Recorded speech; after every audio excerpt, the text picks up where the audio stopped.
Aujourd'hui, nous allons parler d'un actif cosmétique qui a énormément de publications scientifiques sur les taches pigmentaires et la prévention du vieillissement cutané. Il s'agit de la vitamine C. Dans cette vidéo, nous allons voir quelle est l'action de la vitamine C sur la peau, comment choisir un sérum efficace, comment l'incorporer dans notre routine de soins, les produits que je suggère et pour terminer, nous allons faire le point sur les dérivés de la vitamine C.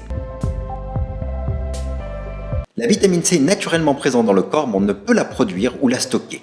Elle permet de diminuer les taches, les rides, illumine le teint, mais surtout la vitamine C est un puissant antioxydant qui combat les dommages créés par les radicaux libres. En effet, les radicaux libres créent un stress oxydatif et endommagent le collagène et l'élastine de la peau. Résultat, les signes de l'âge comme les taches, les rides, le relâchement cutané et la perte de fermeté de la peau augmentent. On peut voir comment l'application d'un sérum à la vitamine C va protéger cette pomme de l'oxydation. D'autre part, une étude nous a montré que l'application d'un antioxydant en plus d'une protection solaire augmente la protection vis-à-vis des dégâts causés par les rayons UV de 30%. Il a été prouvé que cette protection supplémentaire contre les radicaux libres empêchait les modifications cellulaires en profondeur au niveau de la peau. Ces modifications cellulaires sont responsables de l'apparition des rides, des taches et même de cancer. Donc la vitamine C va avoir une action de prévention, mais aussi de permettre d'augmenter la concentration de collagène au niveau du derme grâce à deux mécanismes différents. D'une part, elle va faciliter l'enchevêtrement des molécules de collagène au niveau de la peau, et d'autre part, elle prévient la destruction du collagène déjà existant. Comme vous le savez, la production de collagène diminue avec le temps, mais l'application quotidienne de vitamine C va rebooster la concentration de collagène pour améliorer la texture, mais surtout de diminuer les rides. Une autre action très forte de la vitamine C, c'est la diminution des taches et l'hyperpigmentation en régulant l'action des mélanocytes. Donc la vitamine C est très utile pour traiter les hyperpigmentations post-acné, post-solaire et les mélasmas, mais aussi utile pour illuminer le teint et apporter de l'éclat au visage. Maintenant que je vous ai convaincu des bienfaits de la vitamine C, comment choisir un bon sérum? Je vais vous donner 5 conseils. La vitamine C pure, connue sous le nom d'acide L-ascorbique, est très instable et peut rapidement s'oxyder. C'est-à-dire qu'elle va devenir inefficace si elle est exposée à la lumière ou au contact de l'air. Donc il faut faire attention à la qualité du flacon contenant la vitamine C. Est-ce qu'il laisse passer la lumière? Est-ce que l'air peut rentrer? Si la vitamine C s'est oxydée, elle devient orange foncé ou brune et vous pouvez jeter le flacon. Vous pouvez voir ici un sérum à la vitamine C normale et ici un sérum à la vitamine C oxydée. Inutile de vous dire que l'utilisation d'un sérum oxydé est très néfaste pour votre peau. La deuxième chose à savoir, c'est que la vitamine C pure est hydrophile, c'est-à-dire qu'elle est soluble dans l'eau, alors que la peau est composée d'une couche de lipides qui la rendent donc hydrophobe. La vitamine C a ainsi beaucoup de mal à pénétrer dans la peau. En numéro 3, pour que la vitamine C puisse pénétrer la peau en profondeur, le pH doit être bas. Sur ce tableau, on peut voir l'importance du pH sur l'absorption de la vitamine C et on peut voir que le pH optimal pour l'absorption est de 3,5. Un sérum ayant un pH aussi bas a tendance à créer des picotements chez certaines personnes, mais on n'a pas le choix si on veut utiliser un sérum à la vitamine C. Si vous utilisez un sérum à la vitamine C moins acide, il sera inefficace et vous aurez dépensé de l'argent pour rien. Un autre critère important concernant la pénétration de vitamine C, c'est la concentration. Sur ce schéma, on peut voir l'importance de la concentration sur son absorption et on peut voir qu'elle est optimale quand la vitamine C est concentrée à 20%. Cependant, la vitamine C peut être irritante et je conseille une concentration à 15% avec une moyenne allant de 5 à 20%. Je préconise de commencer par une concentration basse puis d'augmenter en fonction de la tolérance de votre peau et de vos besoins.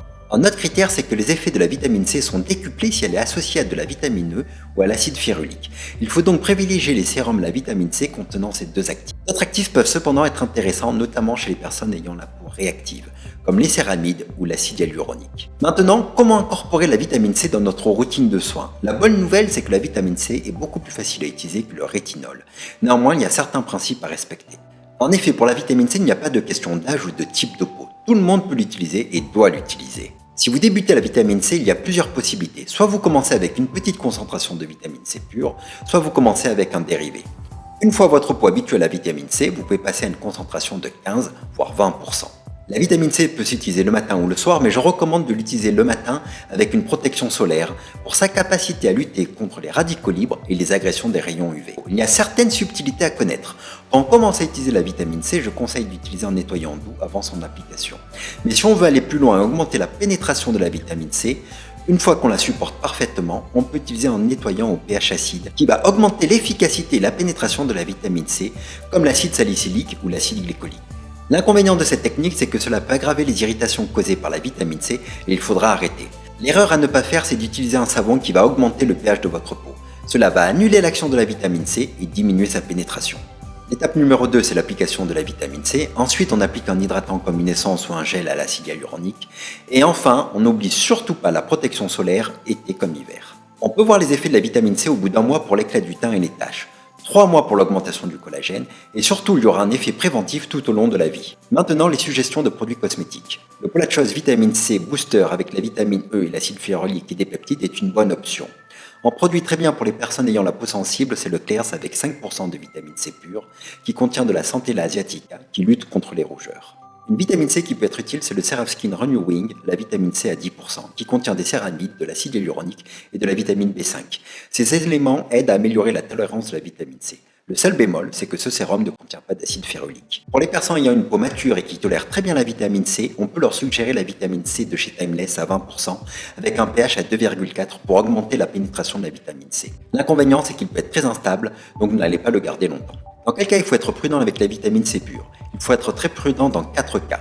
Si vous avez la peau très sensible, sujette aux irritations et que vous ne supportez pas le pH acide des sérums à la vitamine C pure. Si vous initiez un traitement au rétinol, il vaut mieux arrêter la vitamine C au départ. Si vous avez de la rosacée, la vitamine C peut l'aggraver.